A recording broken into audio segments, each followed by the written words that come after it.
ابلیس کا اسم ذات عبرانی لفظ ہے، مگر اہل عرب اسے بلد سے ماخوذ کرتے ہیں، جس کے معنی نا امید ہونے کے ہیں۔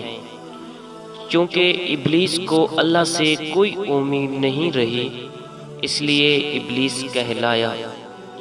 اسے شیطان عدو اللہ، خدا کا دشمن بھی کہتے ہیں۔ قرآن پاک اس کا ظہور ابتدائے عالم سے بتاتا ہے۔ اس نے آدم اور حوا کو بہکایا اور شجر ممنوع کے کھانے کے اس لیے ترغیب دی کہ وہ کہیں ہمیشہ جنت میں ہی نہ رہیں۔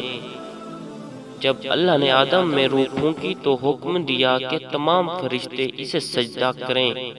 سب نے سجدہ کیا مگر ابلیس نے انکار کر دیا۔ اس نے کہا کہ میں آگ سے بنا ہوں اور آدم خاک سے۔ اس پر راندہ درگاہ کر دیا گیا۔ اس نے اللہ سے قیامت کے دن تک کی مہلت طلب کی، جو دے دی گئی، اور لوگوں کو بہکانے کی طاقت بھی دے دی گئی۔ بائبل میں بھی یہ قصہ قریب اسی طرح مذکور ہے۔ علامہ زمخشری اسے جن مانتے ہیں، کیونکہ قرآن میں ہے کان من الجنہ، وہ جن تھا، مگر بہت سے علامہ اسے فرشتہ مانتے ہیں۔ اور بعض علامہ نے یہ بھی کہا کہ جن بھی فرشتوں میں شامل تھے جو جنت کے محافظ تھے، مگر جن نار سموم سے پیدا کیے گئے اور فرشتے نور سے تخلیق ہوئے۔ ابتدا میں جن زمین پر رہتے تھے، وہ آپس میں لڑنے لگے تو اللہ نے ابلیس کو ان کے پاس بھیجا۔ بعض روایات سے یہ بھی ثابت ہوتا ہے کہ ابلیس ارضی جنات سے تھا۔ ارشاد باری تعالیٰ ہے، انجام کار شیطان اور اس کے ساتھیوں کو جہنم میں پھینک دیا جائے گا۔ وہ اپنے دوستوں سے کہے گا کہ تم پر لعنت ہو، اب تم سدا جہنم میں رہو۔ شیطان ابتدائے آدم کو بہکانے میں مشغول رہتا ہے، مگر نیک بندوں پر اس کا بس نہیں چل سکتا۔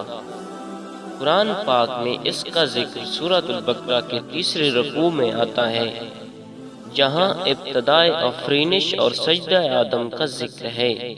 ابتدائے آفرینش کے بیان میں اسے ابلیس اور دوسرے مقامات پر شیطان کے لفظ سے یاد کیا گیا ہے، لیکن قرآن پاک میں شیطان کی جمع بھی آئی ہے۔ اس سے معلوم ہوتا ہے کہ اس کا پورا گروہ ہے۔ قرآن میں طاغوت بامانی شیطان بھی کئی جگہ آیا ہے۔ ابلیس کو عابد کے نام سے پکارا جاتا تھا۔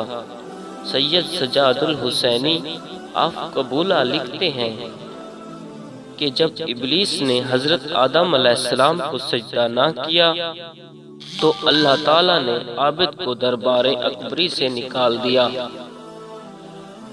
اور کہہ دیا کہ تم ابلیس ہو۔